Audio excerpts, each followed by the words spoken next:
হিরণ চক্রবর্তী বামপন্থী দলের নেতা, কংগ্রেস এবং বামপন্থীদের নেতৃবৃন্দ,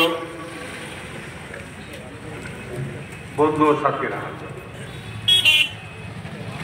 আর কঠিন সংকটময় সময়ে আমরা আপনাদের কাছে বিভিন্ন রাজনৈতিক দলের নেতারা যখন বক্তব্য রাখেন, মানুষ আসে নেতাদের কাছ থেকে সমস্যাগুলো নিয়ে নেতারা কি ভাবছেন সেটাই তারা শুনতে চায়। যে কোনো রাজনৈতিক দলের মিটিংয়ে শুধু সেই দলের লোকেরা আসেন তা নয়, সাধারণ মানুষ আসেন। আমরাও দেখেছি, আমার দীর্ঘ 55 বছর রাজনৈতিক জীবনের অভিজ্ঞতা দেখেছি, মানুষ শুনতে আসেন তাদের সমস্যাটা নিয়ে কি ভাবছেন। রাজনীতির দুর্ভাগ্য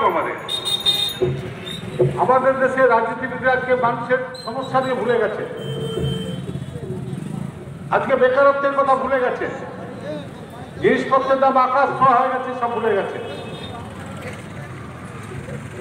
আজকে বেরোজগারি একটা এমন পর্যায়ে গেছে, অনেক মানুষ আত্মহত্যা করছেন, অনাহারে অত্যাহারে দিন কাটাচ্ছেন। কিন্তু তা নয়, ওকে বলছে এমন মারবো, কোথায় চলে যাবি তার ঠিক নেই, ওকে তুই টাকারি বলে এমন সব সম্বোধন করছেন, হিসেব চাইলে বলে তুই কে যে তোকে হিসেব দেবো, একে অপরকে বিজ্ঞাপন বলছেন, একে অপরকে দলত্যাগী বলছেন, একে অপরের চরিত্র হেরণ করে কথা বলছেন। মানুষ তো জানতে চাইছে অন্য কথা,